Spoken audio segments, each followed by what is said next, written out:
Be good. Oh, this meeting has been live streamed. Well, well, well. Well, well, well. Hello, Andrew Claudio. Good morning. Good morning, John. How are you? So I just want to did we just hey, did we just do this? I We think did. so like here I am. I'm sitting there. I'm like it's 7:45.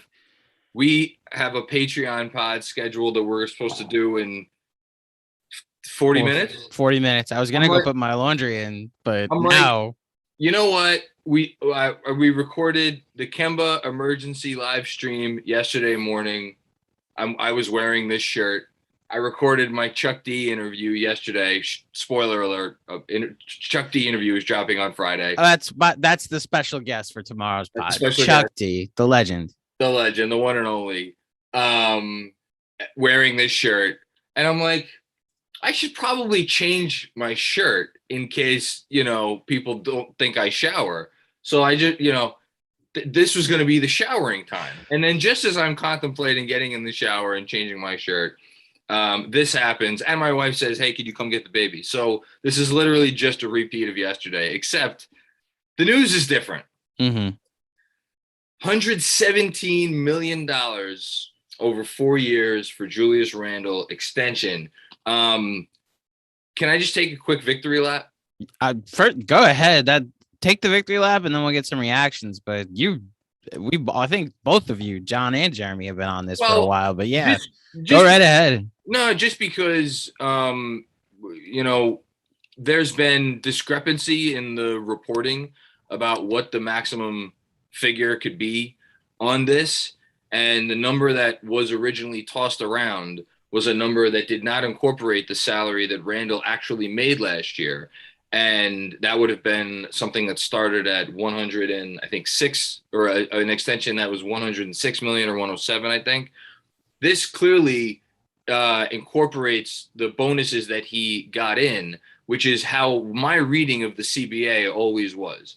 And unless I'm mistaking something, and all credit to Jeremy, because this was originally his idea, and then I went and dug into the CBA, and it is what it is.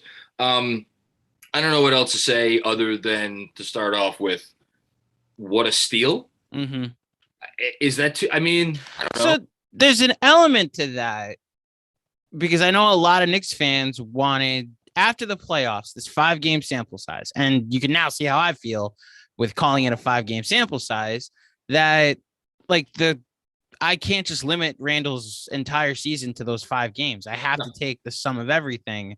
But there are some Knicks fans that were, because he's on a cheap deal for a year, wanted to go with the wait and see approach to what he looks like with fans in the stands, what he looks like again this year, because that 1 year can look like an anomaly when you look at the totality of his entire career. But if you could now talk about how this is a steal compared to his market value, a second-team All-NBA player at that value is unreal. Well, just for context, so Julius Randle, the total of the deal for the next 5 years, and by the way, there's a player option on the final year, which is fine.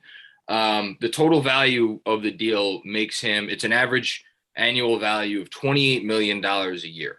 $28 million a year, as I tweeted out a few minutes ago, puts him as the 39th highest paid player in the NBA. Here are the guys that are in that range in terms of money per year. So I'm going to actually go with here. I'm just going to start reading down the list of guys under 32 million. Okay. The first name on the list, I promise, is the first name on the list as it appears on Hoopside. Kristaps Porzingis, Karl-Anthony Towns, Devin Booker, Jokic, Andrew Wiggins, Joel Embiid, Kevin Love, Drew Holiday, CJ McCollum, D'Angelo Russell, Gordon Hayward, Blake Griffin still, because he is getting paid that contract, Jamal Murray, Brandon Ingram, Jason Tatum, Bam Adebayo, De'Aaron Fox, Donovan Mitchell, and then Al Horford, and then you go down a level. There are some names in there that are obviously players that you'd rather have than Julius Randle. Mm-hmm. There are some names in there of players that you would certainly not rather have than Julius Randle. I don't care, Atlanta series or no Atlanta series. He is, at the very worst, fairly compensated now for what kind of player he is. And at the best, he keeps getting better. Hey, at the best, he keeps getting better, and he makes this contract look like a steal. I think, honestly, over the course of the deal, I think the contract is going to look like a fair contract. I don't think we're ever going to get to a territory where it's like, holy crap, this is, an utter steal. Like, for example, Kemba Walker's second contract. I know this isn't Randle's second contract, but like Kemba Walker's second contract was 4 years, $48 million. That looked ridiculous by year 2. Like, this isn't of that level, but I think it's going to be fair. And the most important thing, and then I'll kick it back to you because this is the last real thought that I have on this, is, this is a player, and I get the CAA connection. I get the Kentucky connection. I get the whole thing. It's a player saying, I believe in what we're doing here. Again, coming off the Kemba choice to come here and be the point guard, right, for $8 million a year. This is another player saying, I believe in what you guys are doing here. I want to continue to be the backbone of this organization. Anyone who ever had any of these fake Julius Randle trades, stuff, like, I think he put it to bed. Yeah. I think this is a sign that I don't know who's going to be here. I don't know who's not going to be here, but I think Julius is going to be here. And we have our first super chat at 8:12 in the morning from Slacker Hero.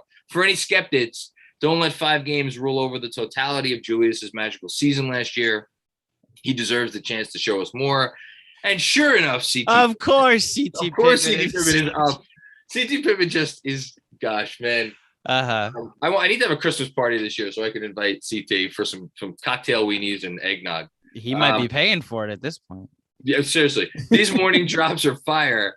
The best part of this is these guys want to be here. Thank you. Keep up the great work, KFS. So, Andrew, thank you, CT. Any other thoughts from you? I mean, my thoughts on all of this.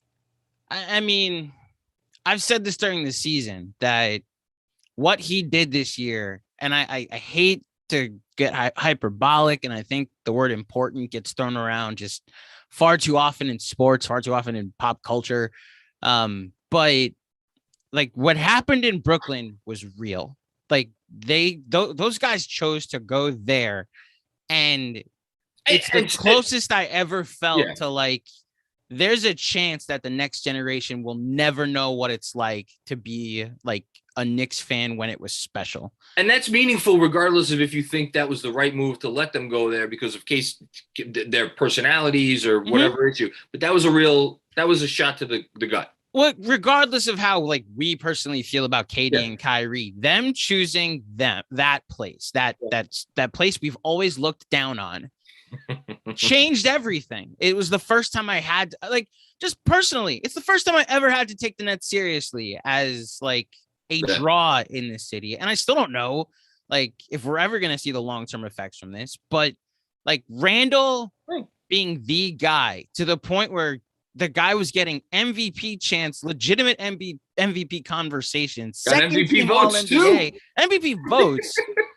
Like what he did this year changed everything. The trajectory of this franchise as Brooklyn was rising. And now the next generation of young Knicks fans can understand what the old heads like us meant, that it's special to be a Knicks fan.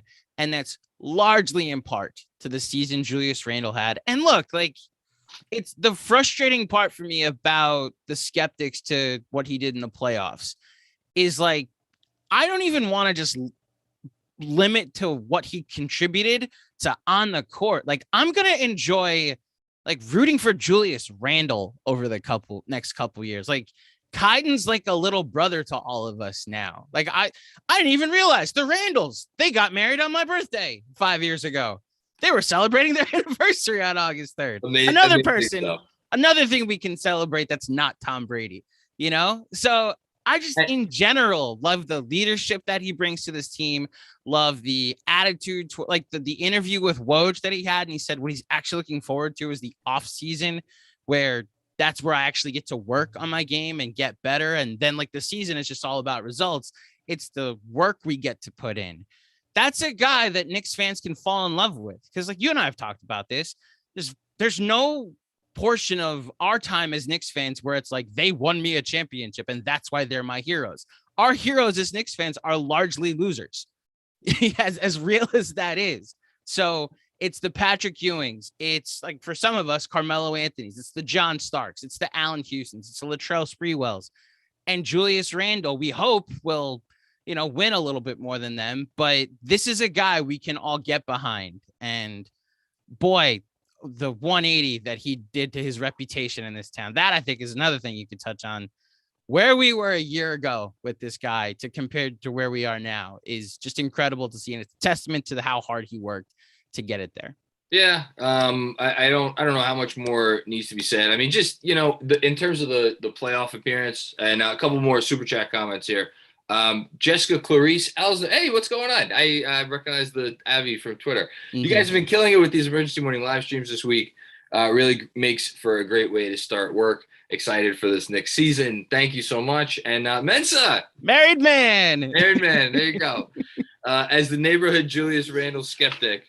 Oh, look, both of my daughters. I knew it. Somebody said on Twitter, one of these days you're going to do an emergency live stream with both kids. And here we are. Emergency live stream. She's here to see the other kid, not me. Mm. I cannot believe he signed this extension. If he keeps this up, this deal is a steal, and it speaks to his trust in the front office. This has been a great 24 hours.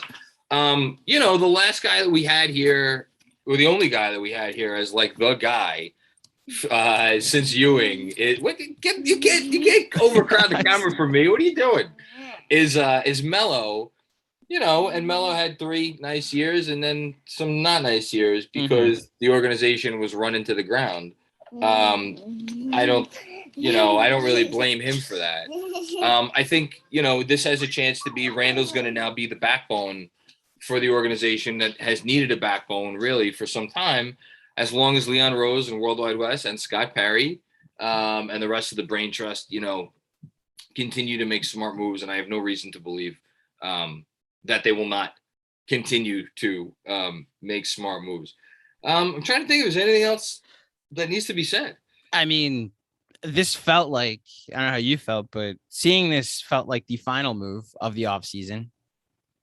I don't know. Yeah, I don't know if another significant move there is to be done unless you see a trade option on this horizon. Yeah, we don't have to talk about that right now, but I think there is a world where there is another move. Maybe it wouldn't shock me. The only reason I would say probably not another move in the off season is because the tradable salaries that they have left are all their rookie contracts. And Mitchell Robinson, who's not technically a rookie contract, but he might as well be because it's so cheap.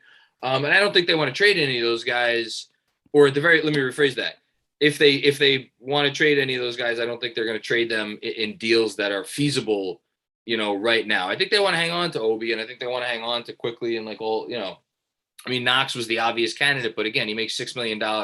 I don't think there's anything out there that they're getting for that without the requisite cap space to take a bigger salary back into. So yeah, I think they're probably done. A little bit of accounting in terms of the McBride contract, in terms of do they keep Fuldoza or not? Yeah. All of that stuff. But they've set themselves up. This was as if we needed another reminder. This was another reminder that they are kind of done playing the cap space game. And they know that I shouldn't say that. They're still going to, if they want, they're still going to have a ton of cap space in 2023. This doesn't change that. And in fact, this actually makes it probably easier because the cap is going to go up a little bit over the next 2 years. Less than this deal is going to age.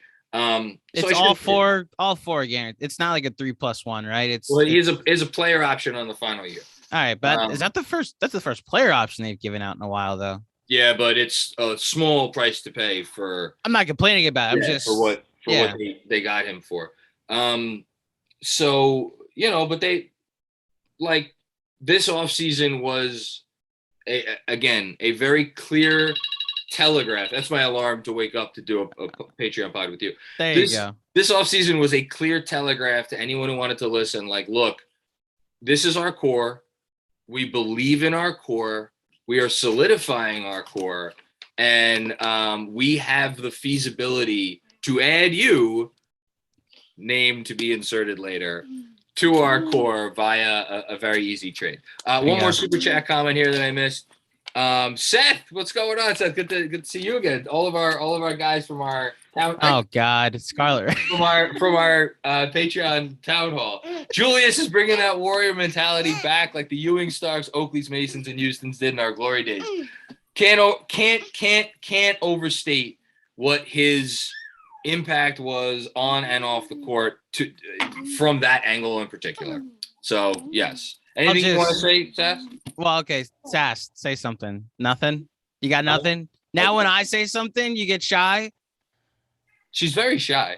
For some reason, all I have to do is address her and she gets shy. Yeah, we see you. We see you, Sass. I hope those of you listening to the podcast go back and watch this and see just how adorable the Macker children are. What were you going to say, Andrew? No, just Eddie Cologne in the chat, regular chat. Andrew, what's your beef with Brady? I don't know. I have no beef. He's Tom Brady. I like quarterbacks whose faces aren't real or hairlines aren't real and who had the audacity to be born on the same day I was. Okay, I'm done in a second. I'm also a Jets fan. Fill in the blanks. Okay. All right. Anyway, we gotta get out of here because I gotta make these kids breakfast. Or make one of these kids breakfast. The other one doesn't eat breakfast. Thank you everybody for tuning in. I'll close with some programming notes. The 6-hour live stream that we did the other day will be available on the KFS podcast feed Friday starting at noon. We'll be dropping an hour of the show at a time. So from noon, 1 p.m., 2 p.m., and so on. So if you want to go back and listen to it, it will be available for you to listen to. And as John mentioned, the legend Chuck D will be our special guest on Friday. Start dropping at midnight, both on the KFS YouTube channel and on the KFS podcast feed. And later today, a Patreon pod will be dropping for those in the mellow tier and up. So tune in for that. Looking forward to that. We get to grade all the free agents. We do. We're going to go through the free agent moves that have been made so far since Tuesday. So yeah, I think that's it. John, sign us off. Julius Randle makes the same on average as DeMar DeRozan. Is there any other way to sign off other than that? Two gentlemen that are near and dear to your heart. And Julius Randle, hold on. Julius Randle, when this contract is over, will still be younger than DeMar DeRozan is right now. Just throwing that out there. That's how I wanted to sign us off. Less like actual content part. 26 years old. Mm-hmm. 26 years old. The thought that it's a mirage and the whole thing. He may still get better, and you say that because the work ethic is there. And if you read all of the stories about Julius Randle that have been written over the years, the work ethic is not a new thing. This was not a bid to get him a contract. The work ethic has always been there. He came into the league. He was kind of doughy and not as in good a shape as he could have been. And then once he got around Kobe for a while, that switch flipped. Mm-hmm. So I think in terms of making it an investment in a guy who you know is going to continue to take this seriously as a profession, it should give you a good feeling. Also, I'll read this just really quick because we have it from Ian Begley. League sources say part of Julius Randle's thinking on signing the extension is that he loves the organization and the fans. and look, that got my daughter to start grabbing at air. And wants to commit his prime to the team. Sources add that Randle wants to commit now to give New York Knicks financial flexibility. You know what that means? Mm-hmm. You know what that means? This is still moves to be made on the horizon. Maybe not right now, but now they're not crippled by anything. Which, one more programming note. Speaking of crippled by contracts, you went on 105.3 The Fan in Dallas. Check out that interview John did with friend of the pod Mike Bassick. They are not happy that they're crippled by a contract. A particular contract. Yes, by maybe a former unicorn. There's the actual big takeaway of this is that, what would you rather have? That contract with those knees and that attitude or Julius Randle? Listen, I've been critical of him. Scott, you know who needs to take a victory lap? Scott Perry needs to take a victory lap. Scott Perry was a key voice in getting Kristaps Porzingis the hell out of here. He was a key voice in bringing Julius Randle in here. Mm-hmm. That single decision, as much as anything, has reshaped the organization. So I have been critical of Perry in the past.